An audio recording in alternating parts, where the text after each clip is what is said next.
Bismillah ar-Rahman ar-Rahim. Alhamdulillahi Rabbil Alameen. Wassalatu wassalam ala ashrafil anbiya'i wal mursaleen. Muhammad wa ala alihi wa ashabihi ajma'een. Amma ba'd, ikhwatul Islami ibadallah. In light of the recent U.S. presidential elections, I wanted to put forward this particular topic because I find it to be important as it relates to what has just transpired here in the U.S., especially as it relates to the conduct, behavior, and positions of the Muslims during this election cycle. And with that said, when looking at this particular issue and diving into this particular issue, I think it's important to present a principle that is found within a religion, that being al-hukm ala shay far'un an tasawwurihi. That the intent of, or the translation of this particular principle is that the ruling upon a thing branches or extends from how this thing is perceived, how this issue is perceived. What is intended by this is that no person who was putting forth a ruling on a particular matter, on a particular issue, on a particular condition of a ruling on a condition of a circumstance and thus forth and so on, nobody should put forth this type of ruling unless he has a detailed understanding of that issue. Why? Because however or whatever his perception is as it relates to that particular issue, his ruling is going to extend from that. How he perceives it is where his ruling is going to extend from. So if he incorrectly perceives an issue, a matter, a situation, and thus forth and so on, then his ruling would be incorrect. But if he accurately assesses and accurately comprehends a particular situation and or scenario, then his ruling as it relates to that circumstance and that scenario will likewise be accurate because he's perceiving it properly. Now, this particular issue is derived from the text of the Quran and the Sunnah, this particular principle. I believe I said this particular issue. If I said that, that was incorrect. This particular principle, al-hukm ala shay'in far'un an tasawwurihi, the ruling upon a thing extends from how that thing is perceived. This principle is derived from the text of the Quran and the Sunnah, like all principles are. And one of the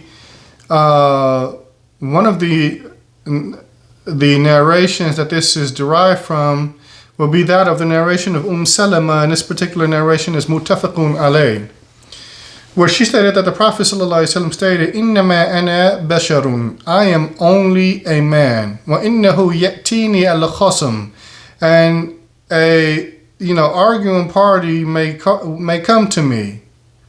An arguing party may come to me. فَلَعَلَّ بَعْضَكُمْ أَنْ يَكُونَ أَبْلَغَ مِنْ بَعْضٍ, and it is perhaps some of you is more eloquent or are more eloquent than others from amongst you. فَأَحْسَبُ أَنَّهُ صَدَقَ, and as a result, I believe him, one of the arguing or disputing parties, I believe this one to be correct. فَأَقْضِي لَهُ بِذَلِكَ, and thus I give a ruling in his favor based off that. I give a ruling in his favor based off that. فَمَنْ قَضَيْتُ لَهُ بِحَقِّ مُسْلِمٍ إِنَّمَا هِيَ قِطْعَةٌ مِّنَ النَّارِ. So whoever I give a ruling for that in reality is the right of a Muslim, then undoubtedly it is only a portion of the fire. فَلْيَأْخُذْهَا أَوْ فَلْيَتْرُكَهَا. So you can take it, that portion of the fire, or you can abandon it, you can leave it. You can take it or you can leave it. And so this narration is one of the texts in which this particular principle is derived. Like, look, if the person who is judging misjudges the situation and or circumstance, then in reality that judgment is not accepted. Why? Because it was based off his perception, and his perception of the matter. He didn't have a full comprehension and understanding or a detailed understanding of that issue and that matter at the time that he passed that ruling. And so it is upon the person who does who does this, who's qualified to even pass rulings on matters, to have a detailed understanding of the issue before he passes his ruling. Why? Because his ruling is going to be, it's an extension of how he perceives the issue in general.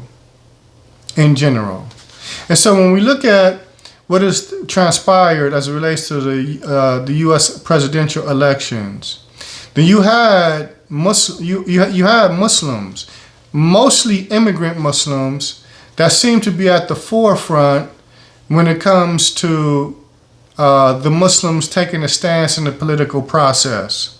And of course, I guess that would be understandable from the especially considering the fact that you have people who are from Palestine that currently live here in America, and the other Arabs that were focused on the particular issue or this particular election cycle due to what's currently going on in Palestine, from that which is well known to all of us. So they were at the forefront, so to speak, of those who were putting forth rulings concerning the U.S. presidential elections. So you had some that were with Kamala Harris, you had others that were with Trump. In fact, at the last minute, some rally, it was Muslims for Trump, and some Muslims were on stage with Donald Trump, and thus forth and so on. You had other Muslims stating to support Jill Stein, and that from that which was witnessed throughout the U.S. presidential elections. Now, Donald Trump is one. And for a person like myself, then who's looking at or trying to look at reality with both eyes wide open, then there's no doubt that Trump concerning the issue of Palestine is no different than Kamala Harris. I don't see any difference or any distinction between the two as it relates to their positions. What he's going to do, Allah knows best. But what's more probable is that he's going to maintain the same thing that Joe Biden maintained, especially when looking at his last president moving the American embassy to Jerusalem. And other than that, from that which actually hampered or that which may worsen the condition of the brothers and sisters in Palestine. Now, the point that I'm making is the actions of the Muslims here. And the Muslims encouraging with this one or that one. And people within immigrant communities that they consider du'at that were passing rulings here and there about the elections and participating and thus forth and so on. One of the things that I have to say is that their perception of how things are done here in the U.S. is off. And what they were putting forth, because they were using a principle that is found in al-Qawa'id al-Fiqhiyya. They were using a principle, there's several principles with the wording. For instance, يختار أحون الشرين أو أقل أو أخف ضررين. For instance, the lesser of two evils or the lighter of two harms is chosen. The lesser of two evils or the lighter of two harms is that which is chosen. All right.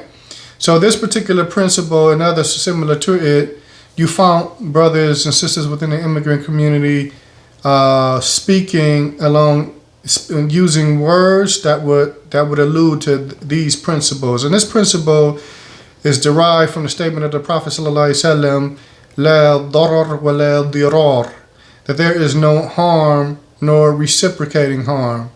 Right? And other than that, from principles that are derived from that statement of the Prophet ﷺ, that which it itself was made a principle. That statement of the Prophet ﷺ, it is one of the 5 major principles in Islam. And so, and of course, for the brothers and sisters who want to learn more about that statement of the Prophet ﷺ, what it means and what it entails, then you can go back to, if you're in a city where there's a beneficial student of knowledge, then you can go back and sit in the classes with him, perhaps the Arba'in and Nawawiyah classes, and Allah knows best. The point is, this particular principle was being used as the basis for whatever people were saying, Trump or Harris or whoever else. And I believe that, in fact, it's not a belief, I know that those who were speaking in accordance with this, their perception of the overall circumstance and condition concerning government and how things are done in a society, their perception is limited. And they don't fully understand the issue. And this is why they were out there saying what they were saying. And to illustrate, one thing I'm going to say is that when proceeding with this issue, is that it doesn't matter who's in office, Democrat or Republican. It doesn't matter who is in office, Democrat or Republican. If you understand the method of how things are done in this society, then regardless of if the politician is from one of those 2 parties, regardless if he's a black man or a white man or whatever, and thus forth and so on, none of that matters. None of that matters. Why? Because there is a sure method on how things get done in a society, and a politician that's in the position of power is nothing more or an equivalent to a whore that is, and I'm saying it just like that, is nothing more than a whore that a person obtains access to. But just like you have a prostitute on the street, there's a certain way you access her, then this prostitute that's in government, there's a certain way that you access that person as well. And the Muslims think it's by voting for this person, and then you automatically have access, and that politician is going to do what you want them to do. And that is incorrect. And I'll give some examples so we won't be fooled by this. Now, everybody has heard of the Congressional Black Caucus. The Congressional Black Caucus is a body of congressmen that are black American. It was established in 1971, and its specific mission is to put forth policies and legislation as it pertains to equal rights and opportunity for the black community. All right, and so within the House of Representatives, there are 54 members of the Black Congressional Caucus, and in the Senate there are 3 members. Now keep in mind there are 535 members of Congress altogether, 100 in the U.S. Senate and 435 in the House of Representatives. Right, so keep that in mind. So in the Congressional Black Caucus, they have 57 members altogether, 3 in the Senate and 54 in the House of Representatives. Now, they are in office, and they have been around since 1971. Within the last 20 years, what major strides has the Congressional Black Caucus made for black Americans here in America? You have commentators referring to them as some of the most do-nothing politicians in Congress today. Now, does that mean that they're not voting on bills and voting on legislation that comes up within the House and the Senate? Of course they are. Of course they are. The reality is they're just not voting in the interest of Black Americans like they're supposed to be, like they're supposed to be doing. In fact, that's the very reason why they were established. So that's one thing for people to contemplate. Second thing for people to contemplate is the plight of the Chinese American. What is the percentage of Chinese Americans represented in the United States Congress? Well, I'll tell you, for those that don't know, that their number is so insignificant and so minute that they lump them in, like if you look at their percentages in the Congress, they lump them in along with South Asians and people of Pacific Islander ancestry. They're all lumped in as the Asian bloc. So Asians, South Asians, and people of Pacific Islander ancestry are all put into one block because of their few numbers. Now, what's the percentage that they make up in Congress? One percentage I saw was they make a 2.2%. 2.2%. And another one I saw was 3.9%, but 2.2% seems to be the more accurate for the 118th Congress, U.S. Congress. When in comparison to that, the Black members of Congress, being both Democrats and Republicans, make up 11%. So they outnumber the Asian bloc. They outnumber them 11% compared to 2% or 2.2%. But why is that? Why do I bring this up? Why do I say this? The Chinese are not really represented in government at all whatsoever.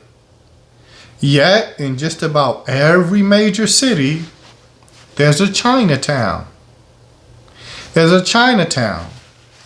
The Chinatown is basically it's a sustainable, self-sustaining. It's a self-sustaining, not city, because it's usually a district within the city or a neighborhood within the city. But when you go into it, it's theirs. They control it. The signs should start. In some cities, just the writing will be in their language, and then English may be at the bottom, or something to this effect. They control the district that they're in. But their representation within government is almost non-existent. It's insignificant. That's because they learned how to play the game a long time ago. Because you can go from LA to New York to Chicago to Philly to San Francisco to Houston, etc., and you'll find a Chinatown, or you'll find a Koreatown.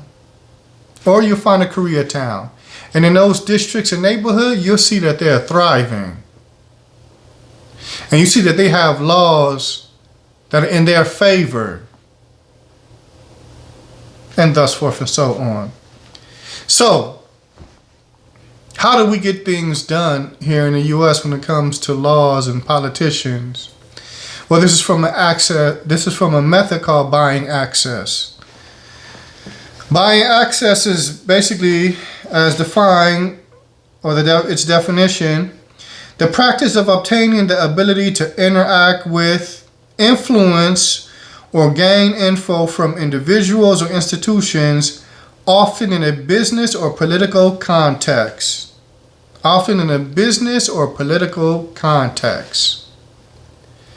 It's this method of buying access that actually get things done here in the U.S.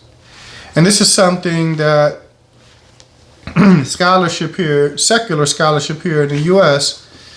has stated for quite some time. One person notable for constantly talking about this is Dr. Claude Anderson. When he would make his presentations on how Black America can obtain power here in the U.S., buying access was always among the methods that he would promote in order to achieve the goals of the community. All right, and of course, a lot of his message has fallen on deaf ears. But the point that I'm making is buying access is something that gets things done.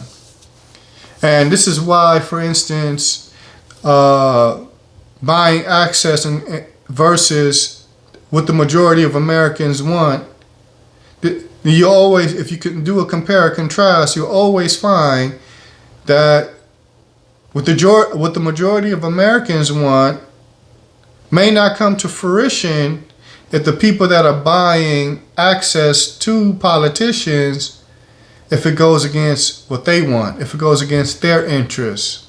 Those people that follow the method of buying access, what they want, what's in their interests, it always is fulfilled, regardless or despite the fact that the majority may want a certain thing or not. Like, for instance, Medicare for all. Last time I checked, as it relates to Medicare for all, 70% of the U.S. wanted that. This is including Democrats, Republicans, and Independents. And in some cases, the U.S. government funds other countries to have free access to health care, like the Zionist state. Our tax dollars fund every single citizen there getting free health care. No insurance companies or anything like that. People are getting free health care there thanks to the American citizens' tax dollars. Yet 70% of the country want that, yet no bill has been put on the floor in Congress for the passing of that. It's always being stalled in both the House and in the Senate. That's because the pharmaceutical industry doesn't want that. That's because the healthcare industry or the insurance, healthcare insurance, that industry doesn't want that. And that's because these people have to understand how to get things done here in the U.S. And they don't care who's in office. Democrat, Republican, black person, white person, they don't care about none of that. They know the means and the method to use as it relates to buying access. And every time these congressmen are voting, when it comes to voting for a bill, are always voting in the best, in their interests. And the people who are up close on them who are buying access, they always vote in favor of their interests, not in favor of the interests of the majority of American citizens. They could care less what the majority want. They could care less. So, what are some of the methods as it relates to buying access? One particular method is campaign contributions.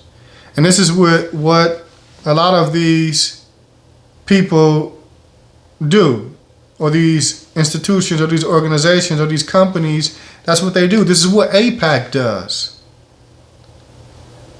This is what AIPAC does, the famous Israeli lobbyist group.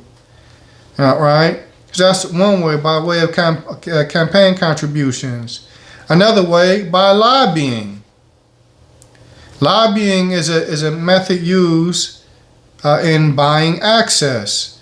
Another way, hosting events, political events, where some of these politicians will be there. That's another way.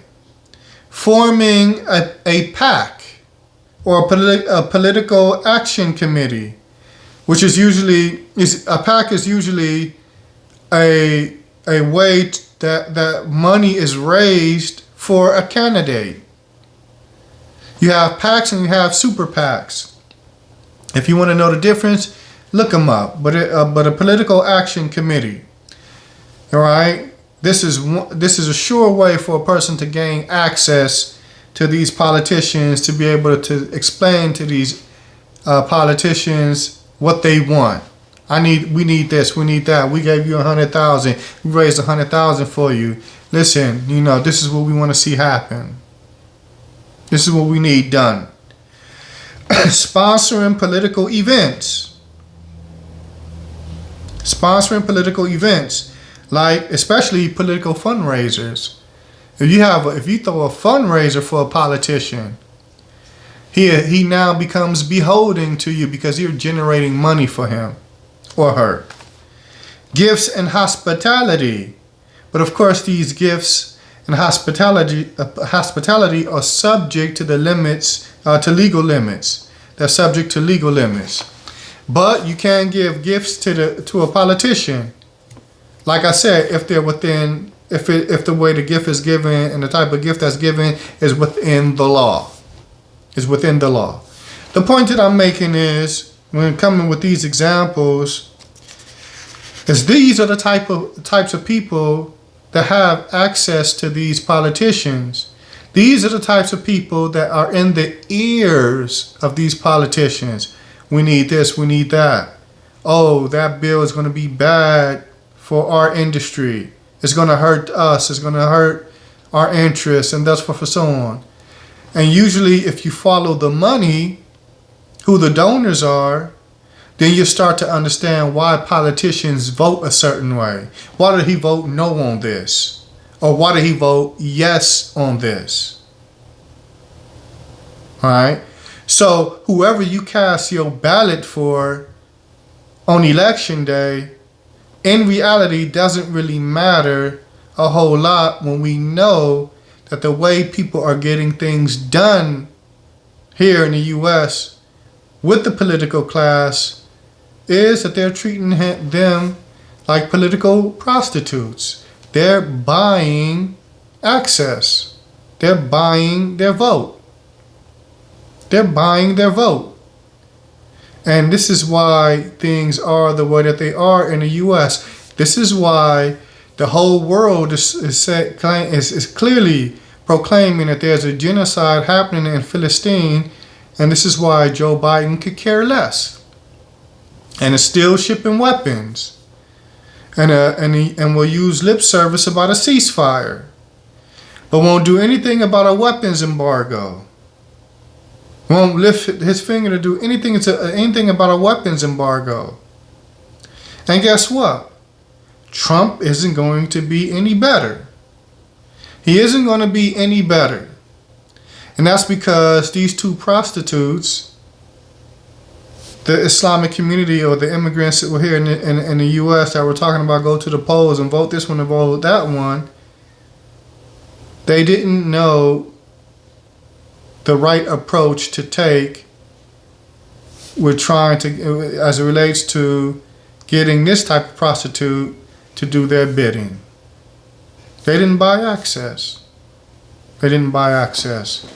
And so when we look at the Muslims, use principles like يختار أهون الشرين أو أقل الضررين in order to support going to the ballot box to vote, and that's for so on, then I would say that their perception as it relates to this issue is somewhat skewed, because they think supporting some politician by way of votes is going to cause things to change.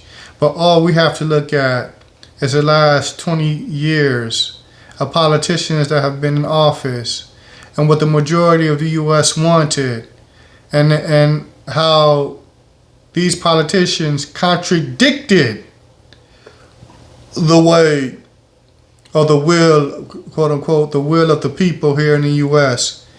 And they passed laws or stood in agreement with things that the majority of Americans didn't want. And that's because the people who did buy access to these politicians, it was them who these politicians gave their ear to. It was them who these politicians favored. And it was them who these politicians aided in whatever it is that they wanted. So we need to recognize that, because there's multitudes of independent analysts clearly discussing this.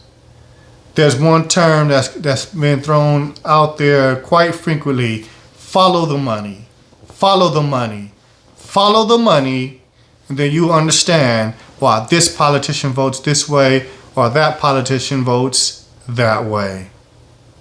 So until we understand and recognize that, then we'll keep having these Muslims get up here talking about we need to vote this one in and vote that one in. And that's only because that's the extent of how they're perceiving this issue, and they're not perceiving the issue of governance here in the U.S. in its entirety. But they're limited in their understanding of it. And Allah Tabaraka wa Ta'ala knows best. Subhanaka Allahumma wa bihamdika ashhadu an la ilaha illa ant astaghfiruka wa atubu ilayk. Excuse me, but I am a little tired. And with that, I'm signing out. Assalamu alaikum wa rahmatullahi wa barakatuh.